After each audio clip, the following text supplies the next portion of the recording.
Support resistance is a very important base to learn technical analysis. तो आइए इसी को समझते हैं कैसे ये काम करता है।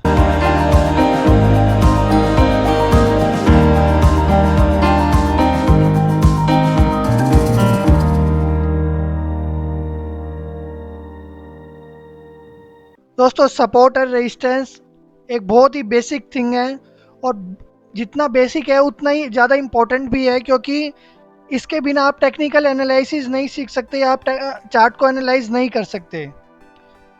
तो जैसा कि आप जानते हो, ट्रेंड जो है 3 तरह के होते हैं, अप ट्रेंड, डाउन ट्रेंड और साइडवेज। तो इनमें हमें सपोर्ट रेजिस्टेंस ढूंढना होता है जब हम टेक्निकल एनालिसिस कर रहे होते हैं।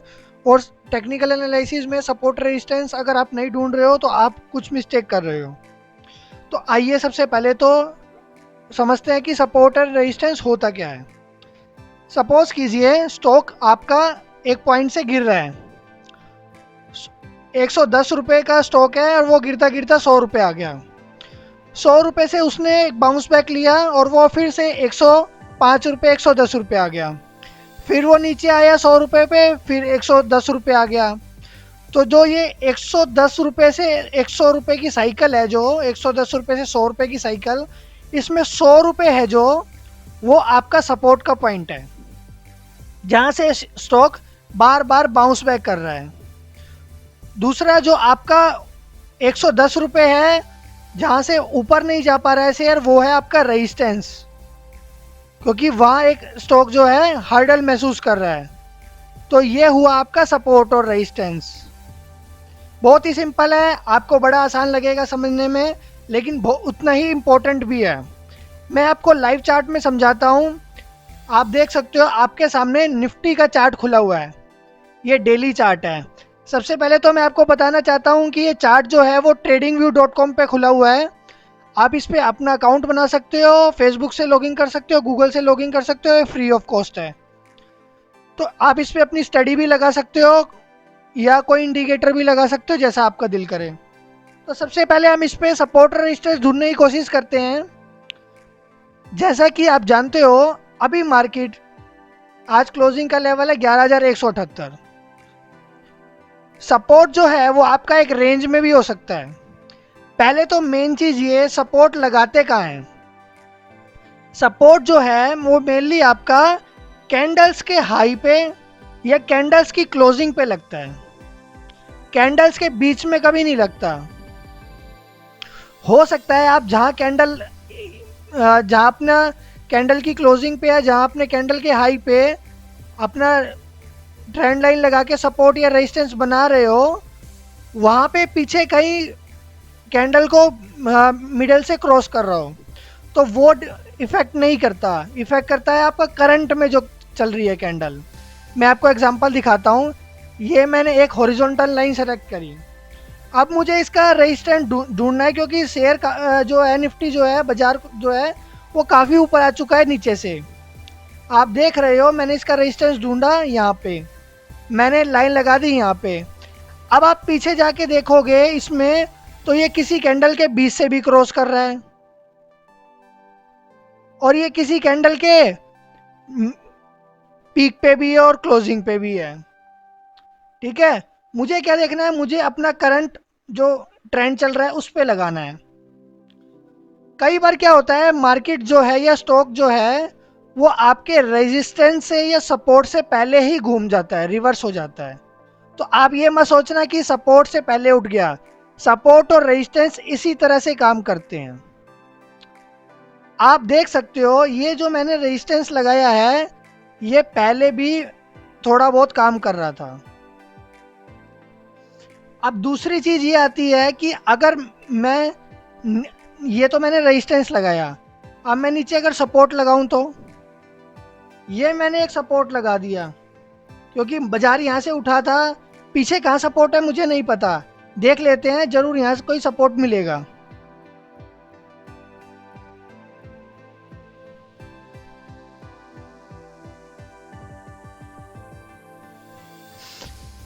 तो 2015 में सितंबर में यहीं से बाजार एक बार उठा था, तो इसी का सपोर्ट इसने माना।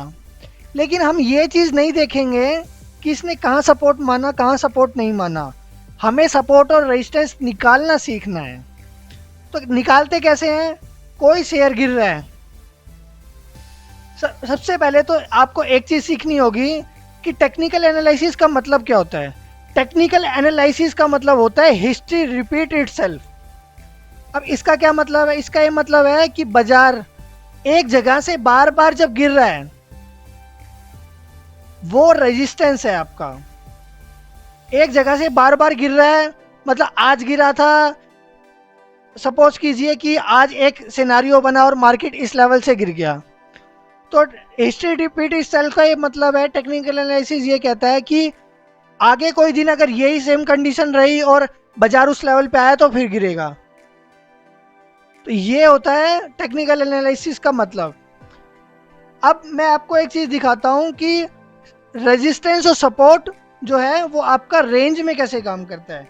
मैंने ये आपके सामने एक लाइन बना दी।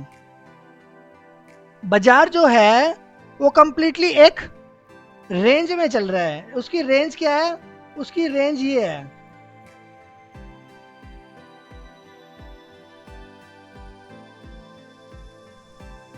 एक रेंज हमें देख ली और दूसरी रेंज है ये, ठीक है। इन्हें हम ट्रेंड लाइंस बोलते हैं। आप किसी भी चार्ट में, किसी भी ट्रेंड में, मतलब अप ट्रेंड चल रहा है तो अप ट्रेंड, डाउन ट्रेंड चल रहा है तो डाउन ट्रेंड, उसमें अपनी ये लगा सकते हो, ठीक है। उसका अलग फंडा है, वो मैं बाद में क्लियर करूंगा, वो मैं बाद में समझाऊंगा, ठीक है। तो आप देख सकते हो इस रेंज में चल रहा है। तो ये रेंज किस चीज की है? ये रेंज है आपके रेजिस्टेंस की, ठीक है। ये रेंज है आपके रेजिस्टेंस की। अब मैं अगर एक और हॉरिजॉन्टल लाइन खींचूं तो इसमें क्या नजर आता है कि ये रेंज जो है वो यहां से लेके यहां तक आ रही है। और आप देख सकते हो इसी रेंज में पीछे बाजार भी एक बार घूमा था, ठीक है, जब बाजार हाई पे हाई बना रहा था। तो जब बाजार अब लो पे लो बना रहा था, ऊपर से नीचे गिरा इस रेंज में, तो ये रेंज इसने एक बार इस 4-5 दिन 5 सेशन इसमें रेंज में निकाला, तो अब इसी रेंज में बाजार फंसा हुआ है। तो इसका क्या मतलब है कि इस रेंज के ऊपर जाएगा, मतलब ये रेजिस्टेंस है, अगर इसके ऊपर क्लोज हो गया तो हो सकता है कि एक रेंज वो टेस्ट करे, एक दिन वो टेस्ट करे, 2 दिन वो टेस्ट करे। लेकिन ये पूरी पॉसिबिलिटी है कि इस रेंज के ऊपर जाके अगर वो क्लोज हुआ तो हाई बनाएगा, फिर से मार्केट ऊपर जाएगा। और जब तक ये रेंज क्लोज नहीं होती, ये रेजिस्टेंस रहेगा, वो कितना भी नीचे आ सकता है। ये तो हमने स्विंग का एक रेजिस्टेंस बनाया। अगर मैं आपको इसमें छोटे छोटे रेजिस्टेंस और छोटे छोटे सपोर्ट बना के दिखाऊं तो कैसे बनाते हैं? सबसे पहला कि बाजार यहां से गिर रहा था, ऊपर आया, फिर नीचे आया, तो हमारा हर एक पॉइंट पे छोटे छोटे रेजिस्टेंस और सपोर्ट बनते गए। सबसे पहले बाजार नीचे आया, फिर ऊपर उठा, उसके बाद नीचे आया, तो हमारा सबसे पहले रेजिस्टेंस क्या बन गया? ये, ठीक है। इसके ऊपर क्लोज हुआ, एक दिन वेट किया, 2 दिन वेट किया, तीसरे दिन चला दिया, ठीक है। यही चीज हमारी जाके आगे सपोर्ट भी बनती है, देखेंगे कैसे। उसके बाद जब मार्केट यहां से गिरा था, वापिस यहां आया और ऊपर चला गया, तो ये हमारा सपोर्ट बन गया, ठीक है। सपोर्ट बन गया ये वाला। आप देख सकते हो जो हमारा रेजिस्टेंस बना था, जब इसके ऊपर बाजार गया तो वापिस आके यहीं से घूमा। तो सपोर्ट और रेजिस्टेंस में खास चीज क्या होती है? जब रेजिस्टेंस के ऊपर बाजार जाता है, जब रेजिस्टेंस के ऊपर स्टॉक जाता है और वो वापिस रेजिस्टेंस पे आता है, तो रेजिस्टेंस बिकम सपोर्ट, वही रेजिस्टेंस सपोर्ट बन जाता है। तो अब ये सपोर्ट बन गया है, ठीक है।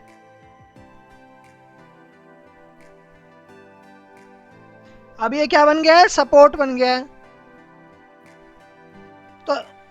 तो सपोर्ट बन गया, तो आपका अब क्या करेगा? बार बार जब भी इस लेवल पे आएगा आपको सपोर्ट मिलेगा, ठीक है। दूसरा जो ये है रेजिस्टेंस जाके यहाँ पे एक बार पीक बनाई थी और फिर से नीचे आया था, ठीक है। तो ये पॉइंट जो है आपका,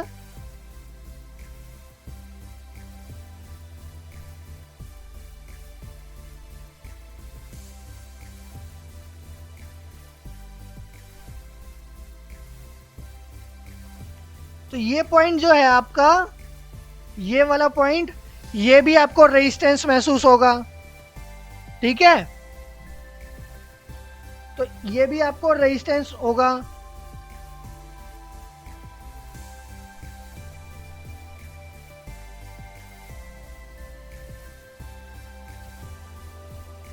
ठीक है, ये भी आपका रेजिस्टेंस हो गया। और अब इसके ऊपर जब जाएगा, ये देखिए जैसे इसके ऊपर गया, जैसे ही इसके ऊपर गया तो उसने एक अलग मूव बना ली,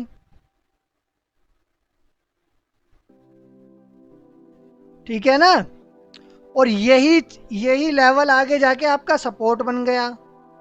ये देखो, यहीं से बाजार ऊपर जाके यहीं से उठ गया। तो कहने का ये मतलब है कि रेजिस्टेंस जो है आपका वो सपोर्ट बन जाएगा। कब? जब वो ऊपर से जाके नीचे आएगा, ठीक है। तो जब वो ऊपर से जाके नीचे आएगा तो रेजिस्टेंस बिकम सपोर्ट। अब एक चीज और समझानी है आपको। क्या? मैंने आपको अभी कहा था कि जो सपोर्ट और रेजिस्टेंस है कई बार रेंज में भी काम करते हैं। दूसरी चीज होती है, जो सपोर्ट और रेजिस्टेंस होती है, जो रेंज में काम करते हैं, उसे कहते हैं डिमांड और सप्लाई। डिमांड और सप्लाई आपने बहुत चीज सुनी होगी कि इस चीज की डिमांड बढ़ रही है तो इसके प्राइस बढ़ेंगे, सप्लाई बढ़ जा रही है तो प्राइस घटेंगे। सेम फंडा इसमें चलेगा। सेम फंडा कैसे चलेगा कि सपोज करो कि जो ये एक रेंज है, ऊपर जो हमने एक रेंज बनाई है ये वाली, ठीक है, ये हमने जो रेंज बनाई है, इस रेंज में बार बार बाजार अटक रहा है। पहले भी अटका था और अब भी अटक रहा है, ठीक है। इसको हम क्या कह सकते हैं? इसको हम कहेंगे सप्लाई, ठीक है। या दूसरी भाषा में क्या कह सकते हैं, मैंने आपको बताया अभी, रेजिस्टेंस, ठीक है। तो ये एक सप्लाई है जिसकी एक रेंज है, ठीक है। तो इस रेंज में जब जब बाजार आएगा उसको एक हार्डल महसूस होगा। अब होगा क्या? अगर इस सप्लाई के नीचे, अगर तोड़ा उसने तो वो नीचे आ जाएगा बाजार। कहाँ रुकेगा? कहाँ उसको सपोर्ट मिलेगा? उसी पॉइंट पे जहां पे उसको पहले सपोर्ट मिला था, ठीक है। जहां उसको पहले सपोर्ट मिला था उसको वहीं सपोर्ट मिलेगा दूसरी बार भी, क्योंकि ये आपका पहले हर्डल था। तो ऊपर जाके बाजार नीचे आ रहे तो रेजिस्टेंस बिकम सपोर्ट, ठीक है। अगर इस रेंज को तोड़ा, अगर इस सपोर्ट को तोड़ा तो दूसरा सपोर्ट क्या है आपका? दूसरा सपोर्ट ये है आपका, ठीक है। अगर इस सपोर्ट को तोड़ा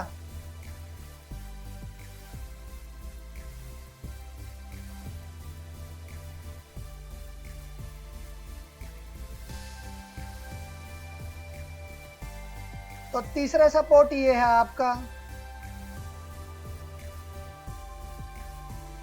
ठीक है। और फाइनल सपोर्ट तो ये है ही आपका, इसमें तो कोई दो राय नहीं है। ऐसे ही जब ऊपर जाएगा बाजार तो आपको रेजिस्टेंस भी मिलेगा। रेजिस्टेंस कहाँ मिलेगा आपको? मान लो अब बाजार आ जाता है नीचे, ठीक है। बाजार आ गया आपका नीचे, ये आ गया नीचे, यहां तक आ गया बाजार। अब आप देख रहे हो कि ऊपर कैसे जाएगा। तो ऊपर जाएगा जब ये जो सपोर्ट था आपके, वो आपके रेजिस्टेंस भी बनेंगे, ये भी याद रखना। क्योंकि सपोर्ट और रेजिस्टेंस ऐसी थ्योरी होती है कि support become resistance and resistance become support. और जैसे आपको ऊपर सप्लाई मिली ना, नीचे डिमांड कहाँ है? नीचे डिमांड ये है आपकी, ये आप देख रहे हो ना, डिमांड की रेंज बड़ी भी हो सकती है और छोटी भी हो सकती है, ये इसको आप डिमांड भी कह सकते हो, ठीक है। तो ये क्या है आपकी डिमांड, डिमांड एंड सप्लाई का गेम समझ गए आप, सपोर्ट एंड रेजिस्टेंस का गेम समझ गए आप, तो आप कभी कहीं मार नहीं खाओगे, एटलीस्ट आप पोजिशनल और इंट्राडे ट्रेडिंग में तो नहीं खाओगे। हाँ, इंट्राडे ट्रेडिंग में जब आप काम कर रहे हो तो आपको ये चीज़ याद रखनी है कि सपोर्ट और रेजिस्टेंस मल्टीपल लेवल पे होंगे और छोटे छोटे लेवल पे, क्योंकि इंट्राडे मूव्स जो हैं वो इंट्राडे में छोटी होती हैं। ये आपको देख रहे हो आप कि 4,500 पॉइंट्स की मूव है, 4,500 की पॉइंट की मूव निफ्टी में इंट्राडे में थोड़ी ना दिखाई देगी, निफ्टी में तो 50 पॉइंट 100 पॉइंट की दिखाई देगी, तो उसमें हो सकता है आपका 50 पॉइंट 100 पॉइंट पे सपोर्ट और रेजिस्टेंस आपको दिखाई दे, ठीक है। तो सपोर्ट और रेजिस्टेंस ऐसे निकालते हैं। दूसरी बड़ी बात यह है कि जितना बड़ा टाइम फ्रेम होगा उतना ही मजबूत आपका सपोर्ट और रेजिस्टेंस होगा। आप देख सकते हो मैंने ये एनालिसिस जो है आपकी डेली चार्ट में लगाई है, ठीक है, मैंने जो ये एनालिसिस है आपकी डेली चार्ट में लगाई है। अगर आप ये 5 मिनट में 10 मिनट में आधा घंटा में लगाते हो तो जितना ज्यादा कम टाइम फ्रेम में लगाओगे उतना ही कमजोर उसका सपोर्ट या रेजिस्टेंस होगा। कमजोर का ये मतलब नहीं है कि वो सपोर्ट और रेजिस्टेंस काम नहीं करेगा, कमजोर का ये मतलब है कि वो सपोर्ट और रेजिस्टेंस जितना छोटे टाइम फ्रेम में होगा वो इंट्राडे के लिए होगा बस। आप उसको ये मत देखना कि 4 दिन बाद आप ट्रेडिंग कर रहे हो और वो 4 दिन पुराना आप 5 मिनट का सपोर्ट और रेजिस्टेंस लेके चल रहे हो। अगर आप फिर 4 दिन बाद 1 हफ्ते बाद अगर पुराना चार्ट देख रहे हो तो डेली में ही आप उसका सपोर्ट और रेजिस्टेंस देखो, क्योंकि अगर आप 1 हफ्ते पहले का अगर सपोर्ट और रेजिस्टेंस ढूंढने की कोशिश करोगे तो इंट्राडे टाइम फ्रेम होता है जो 5 मिनट 10 मिनट आधा घंटा 1 घंटे का, उसकी कोई वैल्यू नहीं है सपोर्ट और रेजिस्टेंस की, आपको डेली टाइम फ्रेम ही देखना पड़ेगा, ठीक है। तो सपोर्ट और रेजिस्टेंस बहुत ही आसान है, डिमांड और सप्लाई बहुत ही आसान है, कैसे करना है वो मैंने आपको समझा दिया। अब इसको डेली लाइफ में कैसे यूज करना है, आपने सबसे पहली बात तो कहीं आपका अगर चार्ट अगर आपके पास कोई नहीं है, ट्रेडिंग व्यू पे अपना अकाउंट बना लो, ठीक है, इस पे अपनी एनालाइजिंग बिठा लो, इंडिकेटर सेट कर लो, ट्रेंड लाइन बनाना सीखो। ट्रेंड लाइन कैसे बनाते हैं, सपोर्ट और रेजिस्टेंस हो गया हमारा, ट्रेंड लाइन बनाना सिखाता हूं मैं आपको।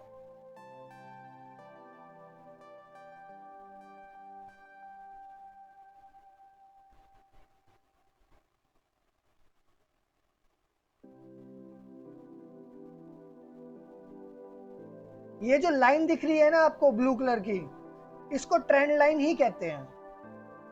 ट्रेंड लाइन दूसरी तरीके से कैसे यूज होती है मैं आपको बताता हूं।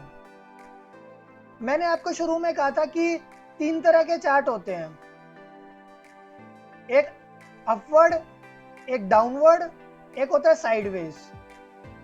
ये जो ट्रेंड चल रहा है ये है अपवर्ड, ठीक है, ये जो ट्रेंड चल रहा है इसको बोलते हैं अपवर्ड ट्रेंड, ठीक है। ये जो ट्रेंड चल रहा है नीचे की तरफ इसको बोलते हैं डाउन ट्रेंड, ठीक है। और अब ये छोटा सा एक ट्रेंड चल रहा है रेंज में, इसको बोलते हैं साइडवेज। मैं लिख भी देता हूं ताकि आपको अच्छे से समझ में आ जाए। तो इसको कहते हैं अप ट्रेंड,